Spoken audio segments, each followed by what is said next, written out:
Welcome back. The 8th annual Taste of MetroWest is just around the corner, coming up on March 20th.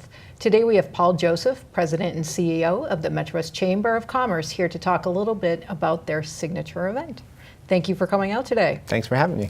So for anyone who doesn't know, can you just tell us a little bit about what the Chamber does, the MetroWest Chamber? Sure. So actually we're in our 123rd year here in Framingham, formerly the Framingham Board of Trade, but the MetroWest Chamber of Commerce is really a business association. It's membership driven, so we have between 550, 600 members. I don't have the exact number off the top of my head at the moment, but growing organization that's really focused on really three things. Predominantly, people will join us for marketing their business and for networking purposes, so establishing professional relationships, typically in a business-to-business environment.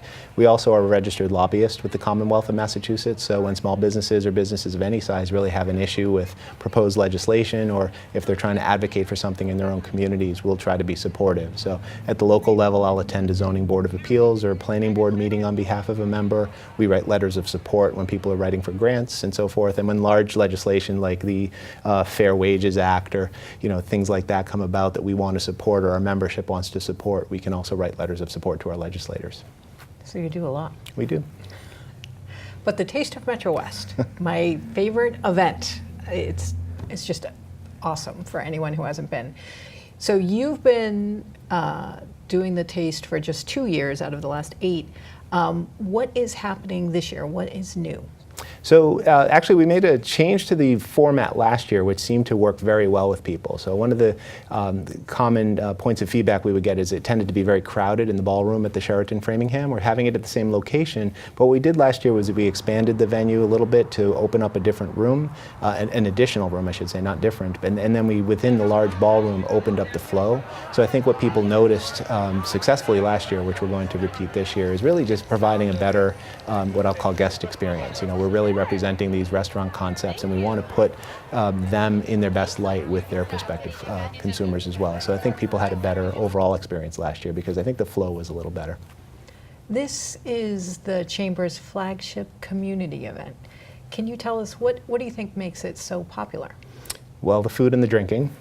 As a start, obviously with a lot of the growth in the whole Metro West area, and you see it a lot here in Framingham itself, there's been such a great variety of restaurants and brewers and ciders and all kinds of concepts coming in.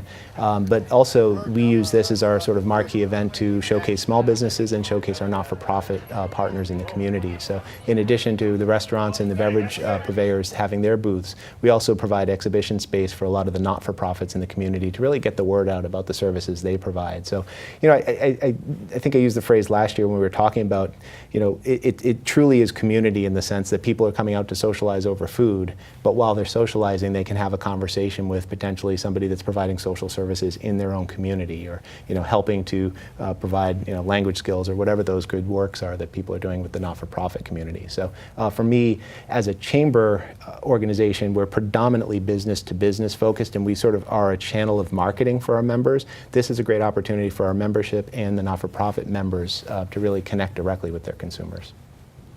So I know you're not allowed to play favorites. Thank you for that. But I'm still going to ask. Sure. What are you most looking forward to?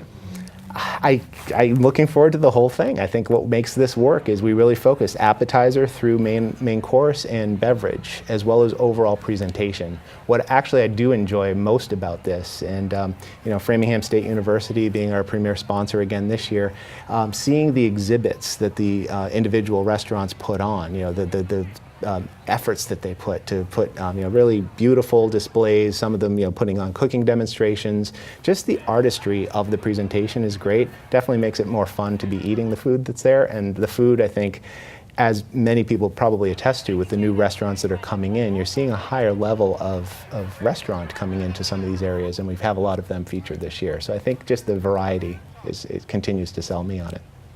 And for anyone who hasn't been, what nugget of information do you want to leave them with? Show up early, show up hungry, and please be prepared to walk. I think one of the things we try to do is spread the floor out so it gives everyone an opportunity to have equal sharing of the food. Again, if you've never been to this type of environment before, it's really a sampling type of event. So we encourage our vendors to prepare for serving 1,000 guests, and you can go, and it's basically unlimited with your cost of admission. You can go in and sample all the different foods. When you're admitted, you get a wristband that has little tabs on it. We encourage our guests to vote for their favorite. So we will be taking votes on site and electing sort of who is the best in terms of appetizer or presentation and the like. Thank you so much for coming in today. Thanks for having me. And just a reminder, folks, the Taste of MetroWest is happening on March 20th, and tickets are available now from the MetroWest Chamber website, which is metrowest.org. And if you'll wait right there, the Framingham Beat will be back in just a minute.